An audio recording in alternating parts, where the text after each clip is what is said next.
General Petraeus, I just wanted to thank you for being here, and let's get straight to it. Well, let me start by saying thanks to you. I'm sure that if I give you a great compliment, you're immediately going to say that you're just part of the team and all the rest of that. But let me tell you that every team has a coach. Great coaches also have a vision. It was your vision that led to this particular gathering that has been so meaningful for the Ukrainian veterans, and I'm sure for the American veterans who are here as well. Several of the Ukrainian heroes here told me that this is just the greatest day that they've had in years. And you can only understand that if you're really a veteran and someone even more who has done what they have done, which is to be the brotherhood of the close fight on the very front. And many of them, of course, have spent years doing that, and many here, of course, have been grievously wounded. And only those who have experienced that can really appreciate what it is that they were doing today out there on the golf course. And so it's very meaningful, I think, not just for the Ukrainian veterans, but for them to have American veterans who have had similar experiences. I mentioned to one of them that after the first year that I was in combat, I was a two-star general. I wasn't on the front line like they were, but it was pretty grinding experience. And I just note in 7 or 8 years of being deployed, my final 10 years in uniform, I wrote more letters of condolence to America's mothers and fathers than any other general officer. And there were 5 combat commands as a general officer. But I remember coming home the first time, and I'm sure many here will have shared this experience, and it was jarring. It was disorienting. You're in combat, and 48 hours later in the beginning, we didn't have a decompression. We just sort of flew right home. And it was incredibly, again, disorienting to have that experience. That's what they've had, and they've had it even more so, given the intensity of the combat, given the nonstop nature of the combat that those on the front lines in Ukraine have experienced. There's been no rotation. There's no, 12 months or 6 months and you get to go home for a year or so. They've been on the front lines continuously, and I can't tell you how much I admire them, and even more important than that, admire the fortitude, the spirit, the determination, even in the face of those who have suffered such terrible wounds. So you dreamed this up. You have willed this into reality over the course of almost a year since we first talked about it, during which time I was in Kyiv at least 3 different times for weeks at a time, a week at a time. And I just want to tell you, Sam, that I am in awe of what you have done here, and I'm in awe of what your team has done. And I'd like to ask everyone to join me in recognizing Sam and his team. Thank you.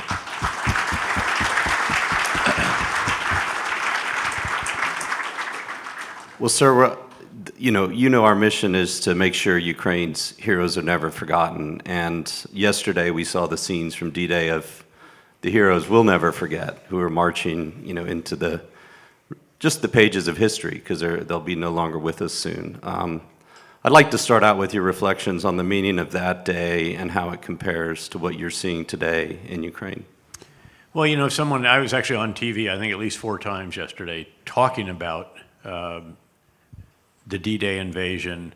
I actually did the 50th anniversary jump of all things. I was a lieutenant colonel, and it was a great deal of fun. Although as we were flying over the English Channel, all of a sudden the weight of history descended on all of our paratroopers' shoulders, and the plane just went quiet. And we were thinking about what it must have been like on that night, the night before, the period of darkness before the actual invasion, which of course took place at the early part of the day. As they were flying in, getting shot at, planes are getting shot down, the planes scatter. It's the most disorganized jump perhaps in our combat history. They're all wide of their drop zones, and yet they come together, little groups of paratroopers, and they just begin exercising initiative. And it's a real reminder of, again, the kind of battlefield skill, determination, valor, and so forth that we see very much on the Ukrainian battlefield. I went down to Donbass back before this last invasion And I was really impressed by how far the Ukrainian soldiers have come. I should note that the first time I was in Ukraine, it was still part of the Soviet Union, and then was back a number of times after its independence and so forth, and then many times over the last decade. But when people told me that the Ukrainians wouldn't be able to defend Kyiv, I said, you've clearly never been down to Donetsk. And let me tell you what those soldiers are. These are hard, tough, determined, and they're going to see this as their war of independence, and they're not going to give up Kyiv. And of course, that proved to be exactly true. But what you really take from World War II, I think, is the reminder that we're seeing again.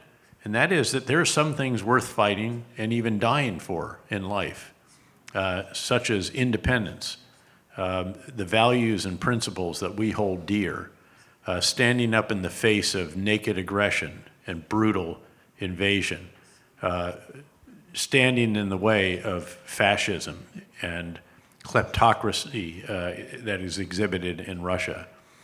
And I think that's the big message of this. And by the way, I think our president tried to convey that. He did the same thing that Ronald Reagan did at the 40th anniversary, where he first recalled the heroism and the courage and the intrepidity of the Rangers who scaled the cliffs at Pointe du Hoc and knocked out the German guns. And then he pivoted to remind us, this is the height of the Cold War, what that told us about the importance of allies, of the present-day NATO, of coalition members, and indeed of fighting for things that are really worth dying for. And I think what Ukraine is doing is exactly that. And they have done it brilliantly. Again, the admiration that I have for those on the front line in particular in Ukraine is unbounded. When you reflect on something like D-Day, where General Eisenhower wrote this very stirring general order that said, you are about to embark upon the great crusade towards which we have striven these many years, that's exactly what Ukraine is doing, and we darn sure ought to do everything we possibly can to enable them to preserve their independence and to regain the territory, the 20% of their territory that Russia is occupying.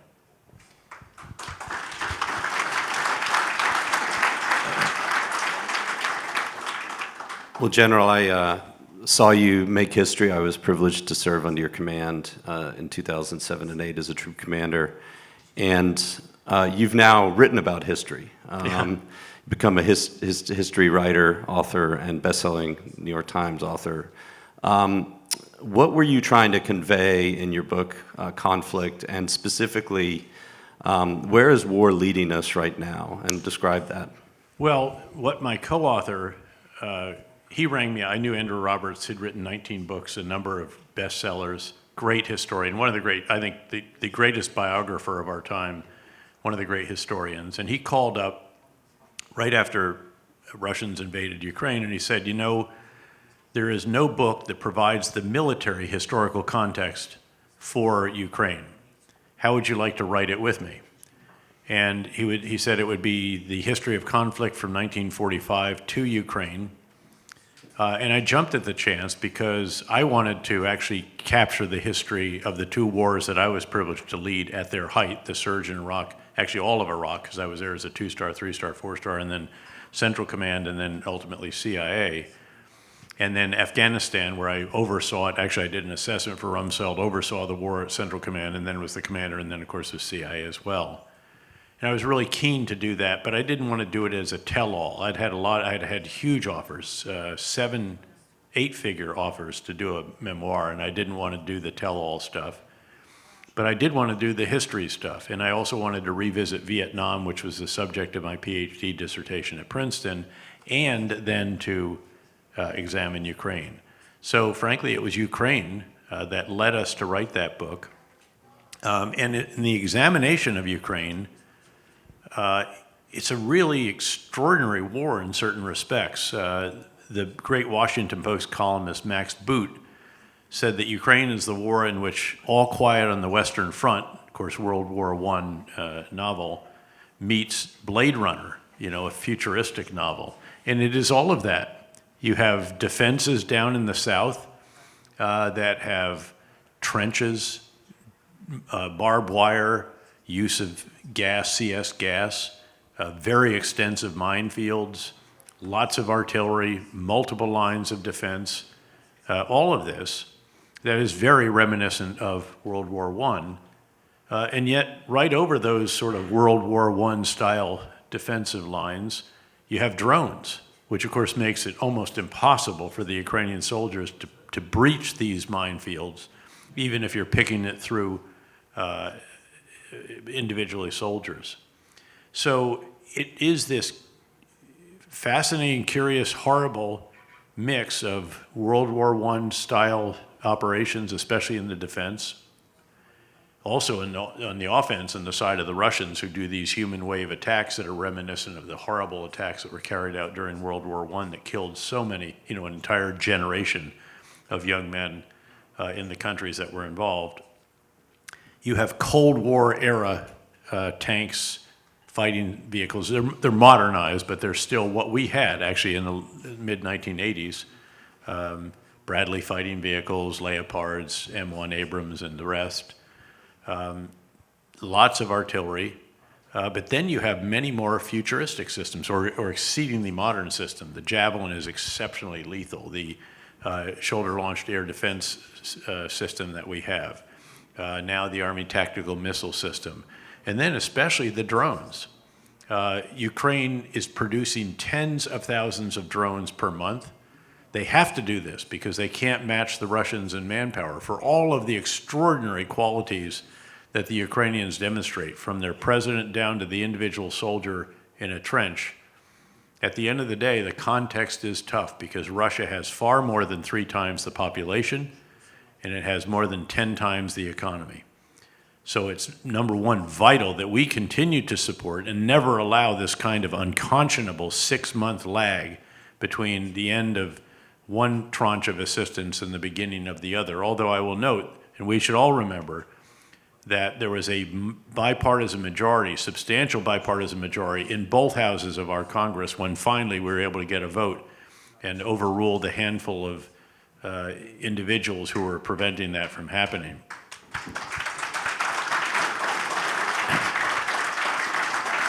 And $61 billion is a huge amount of security assistance. Keep in mind that in the first 2 years alone, it was $44 billion. So this is going to carry on for quite a long time. There was another announcement today, by the way, of additional air defense interceptors, systems, ammunition, and so forth. Another $250 million, and it's just going to keep on going, and the pipeline will be refilled. But what you see as well is really innovative tactics, techniques, and procedures on the part of the Ukrainians. Look at what the Ukrainians have done to the Black Sea Fleet, the proud Russian Black Sea Fleet, which had...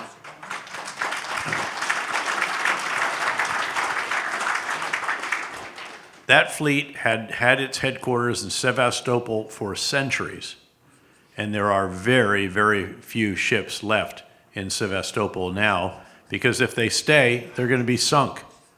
At least 35%, maybe as much as 45% of the Black Sea Fleet now is on the bottom of the Black Sea. It has forced the Russians to withdraw from the Western Black Sea entirely, which means that the Ukrainians can therefore export grain by ship, which is much more efficient and so forth, and hugely important to the fiscal situation for Ukraine, and also, by the way, vital to food security for Egypt and other North African countries. Keep in mind that Ukraine exports 25% of the world's exports, doesn't produce 25% of the market, but it's an enormously important to the rest of the world, and enormously important to Ukraine. How was that done? A combination of aerial drones to locate the ships and pinpoint them and send accurate grids back, maritime drones that are so powerful that they can get in, penetrate the defenses and hit the ship, and in some cases anti-ship missiles, which use the locations, the precise locations provided by aerial or maritime drones. And this is going to keep on going. They just sunk another. And my hope is that over time, they're also going to knock down the Crimea Bridge, and then devastate the ferry crossings. They just took out a ferry crossing the other day and make Crimea unsupportable. And of course, the targeting of Crimea, especially with the Army tactical missile system now that has a range of 300 kilometers instead of the 150 of the small diameter bomb, that is hugely important. So you do see technology everywhere. I was talking earlier with some of the electronic warfare geniuses of Ukraine, and they're right there. They wanted to make sure I saw them. Stand up, guys. Actually, seriously, stand up.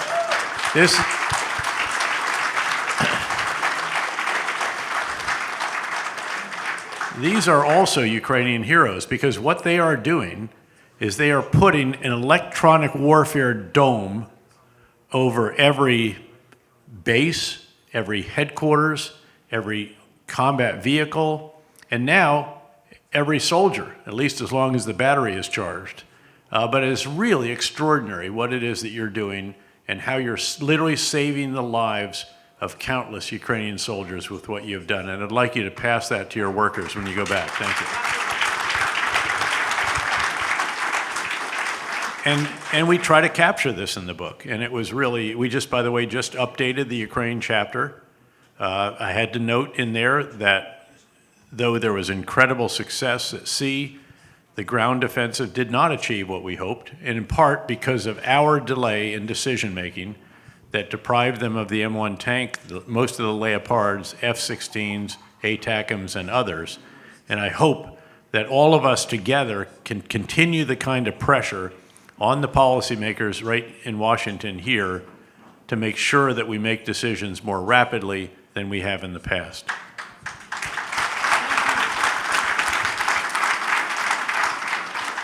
General, you talked about some of the defense industry companies that you met here, and we are a Veterans Foundation focused on making sure the heroes are never forgotten, and we're privileged that our sponsor is the defense industry of Ukraine. Association. Yeah. Yep. And thank you for that. Where is that sponsor, by the way? You better stand up too. To our sponsors from the defense industry, please stand up to be recognized. The other definition of a sponsor, by the way, is he paid for your dinner. Yeah, all sponsors, please stand up. Thank you. Thank you. Thank you all very much. Thank you.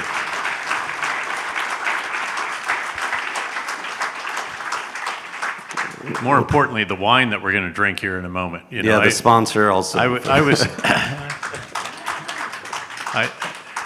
I don't know if the Ukrainian, one thing the Ukrainian soldiers, I hope, don't have to experience is what's called General Order Number 1, which is imposed by the U.S. Central Command Commander, and it means you cannot drink alcohol in a combat zone.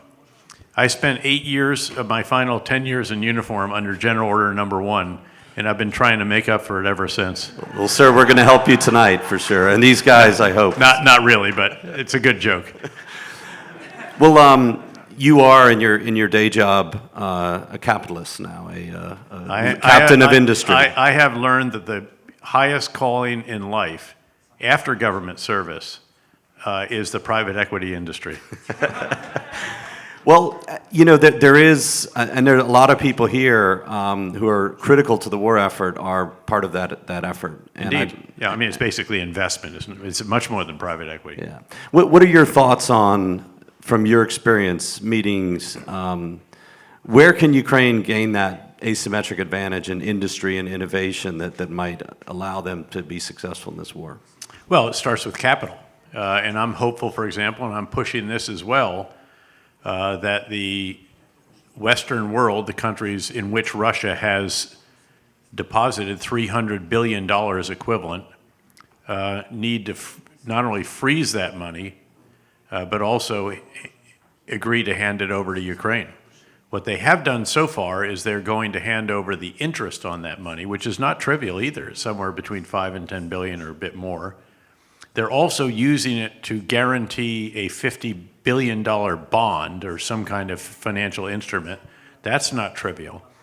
But I'd like to see them seize all 300 billion, give it to Ukraine, and let them use it for much more rapid reconstruction and also for much more rapid production of much higher numbers of the weapon systems that Ukraine needs. That would be crucially important. In the absence of that, it does come down to essentially various forms of security, economic, financial, and humanitarian assistance. The key is capital. I think Ukraine, one of my buddies, one of the guys that worked for me, actually, he was a brigade commander when I was a division commander of the Great 101st Airborne Division during the fight to Baghdad in the first year there, General Ben Hodges. He's a huge advocate for Ukraine and a very outspoken one. He has said that Ukraine has more MacGyvers in it per capita than any other country in the world. A MacGyver is somebody who can make anything work. I guess it's named for that MacGyver series or something. And the guy, it's like they have a Swiss Army knife for everything, and they can transform anything. They can produce it. They can manufacture it. They can make it work. They can repair it. And I believe in that, actually. And if you look at how many billion-dollar companies in the U.S. were founded by Ukrainian Americans, that's evidence of it as well.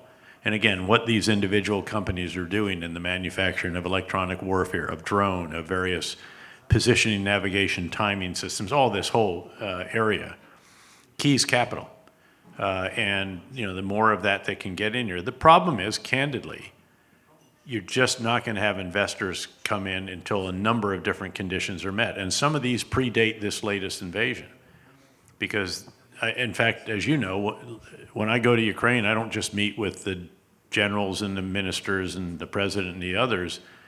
I go see the folks in industry and also in the parliament, because they really monitor very well what's going on with the rule of law. This is crucial. That is one of the key, for big investors like KKR, we manage about $578 billion around the world. It's just a colossal amount of money. We won't invest in a country if it has a problem with not just security, but corruption is a big issue, rule of law. Because again, if something goes wrong, you have to have adequate justice. You have to be able to seek redress. And if that's not going to work, then you're literally not going to invest there. So it's not only important that Ukraine wins this war, it's also important that it wins the peace. And the way to win the peace is to carry through with the reforms. The reason President Zelensky was elected, after all, was not just that he was a great comedian who played the president so effectively. It's because the people wanted reforms. And the pressure needs to continue, and I raise this with President Zelensky every time. But they've been going after this. Remember, when a country goes after the equivalent of our Chief Justice of the Supreme Court, and they find millions of dollars in cash in his office, that's a fairly big deal. But they've got to press that fight as well. They have to press the other certain reforms, land reform, judicial reform, governance issues to make doing business there easier. All of this is ongoing, but it needs to continue. And it's absolutely vital for the future of Ukraine that this particular offensive is as successful as we hope the offensive on the ground will be. And General, I want to close talking about the veterans, the securing the peace, and the greatest generation, that, as we know it, is passing into the pages of history.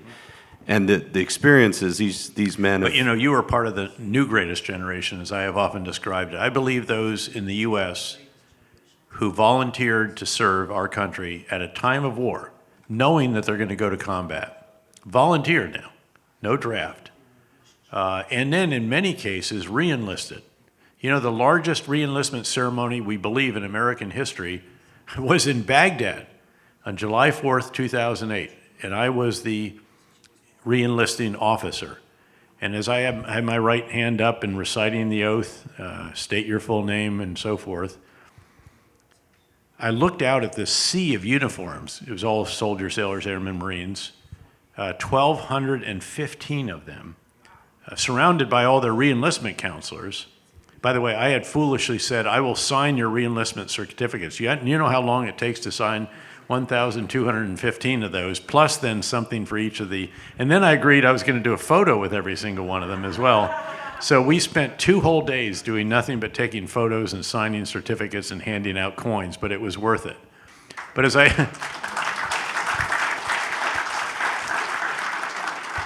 as I looked out at this, I was asking myself, what is this all about? I mean, this is not for the stock options.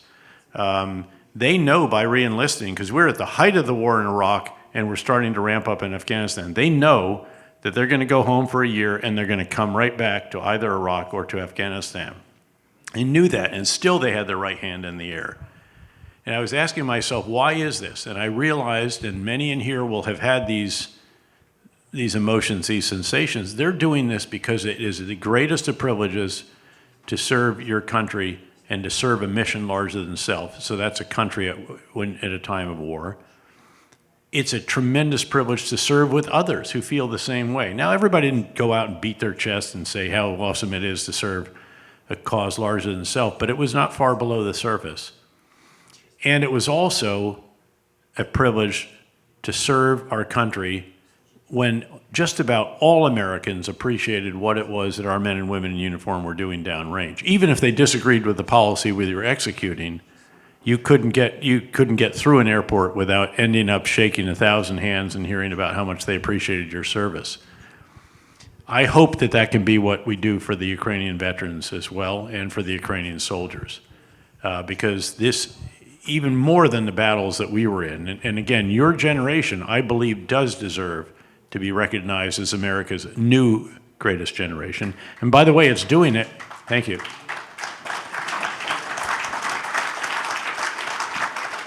You know, the members of the greatest generation, the World War II era soldiers, sailors, airmen, Marines, I spent a lot of time with them because I ended up being the guy that had to go to these conventions all the time. Everybody didn't. I actually liked doing it.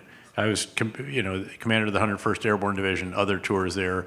These are great paratroopers. It was a privilege to be with them. 82nd Airborne Division, I was the acting commander, a one-star brigade commander. And it was, again, really intriguing to hear them. And the 50th anniversary jump in Normandy was really special. But when you'd ask them about what they did, they said, we're not labeled the greatest generation or recognized as such because of what we did just on the battlefield. It's what we did when we came home and helped build America into the greatest country in the world. And again, I hope that this generation of Ukrainian soldiers will be seen as Ukraine's greatest generation, and also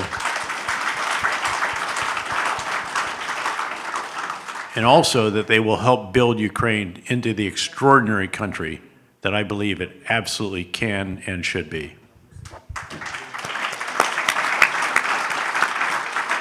And what you do can help influence that. Well, General, our whole vision is to unite our two veterans communities, the two greatest fighters for freedom in the world. So I want you to close with what you talked to these heroes here from Ukraine. What was your overall impression of what they told you, and what do you think? It's not a great time in the war right now. What gives you hope for Ukraine based on the veterans you've just met? Well, it's their determination, it's their fortitude, it's their courage, it's their individual initiative. Again, this is not the Soviet system anymore. This is not soldiers waiting for orders that are going to come all the way down and issued on a radio system where the soldier at the receiving end actually doesn't reply. He just does what they tell him to do without questioning. This is an army that now is much, much closer to the Western style of commander's intent and so forth that we are familiar with. And it's transformed itself, particularly since 2014. A lot of NATO countries have helped with this, but at the end of the day, this is about building a culture, and culture matters. We all try to develop that culture.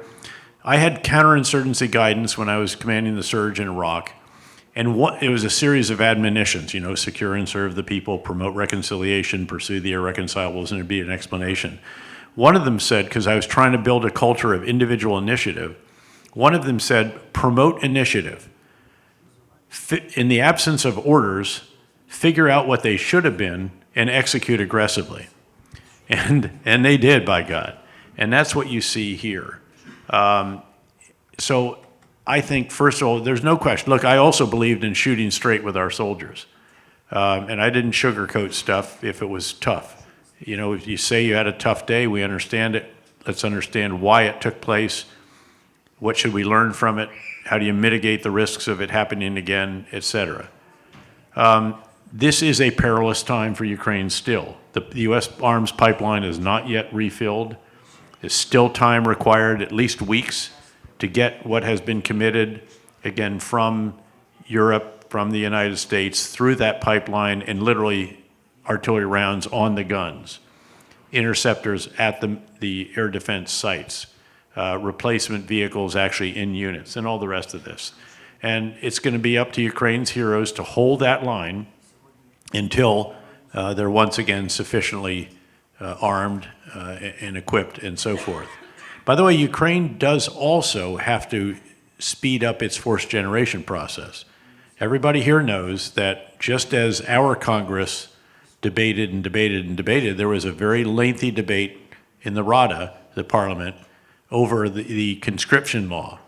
Lowering the age of conscription from 27 to 25, closing a lot of the loopholes. And now they've got to get that whole institutional apparatus going, and we need to help them with that too, to generate the additional forces that are desperately needed. But I think all of that is absolutely doable.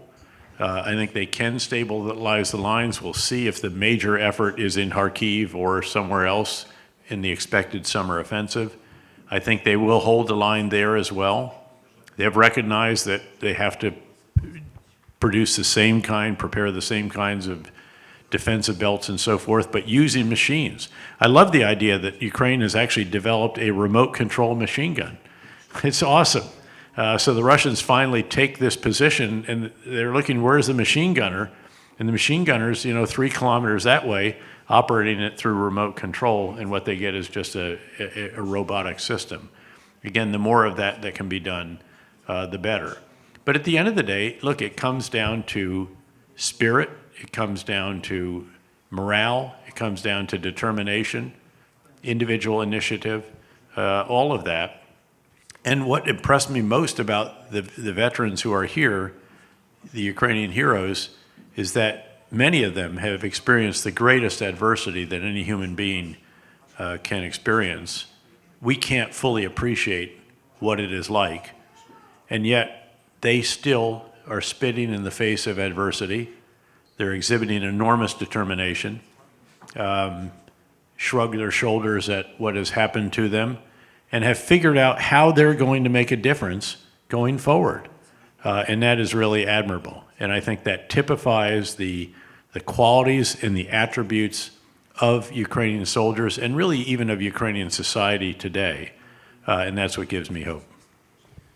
Well, sir, thank you so much for joining us. Thank you for lending your support to us in our first annual U.S.-Ukraine Freedom Summit. We turned it into a 3-day event. We'll make sure we put it on your calendar well in advance for next year so we can have... One last intervention. So all of you are getting a copy of the book. There are hundreds of them, and with great respect... No, wait. But there is a book plate in there that I did individually sign. So with great respect, please accept that as the signature, or I'll be here for 3 hours tonight instead of drinking great red wine. Yeah, Thank we need you all to very let the much. general catch up on his drinking deficits.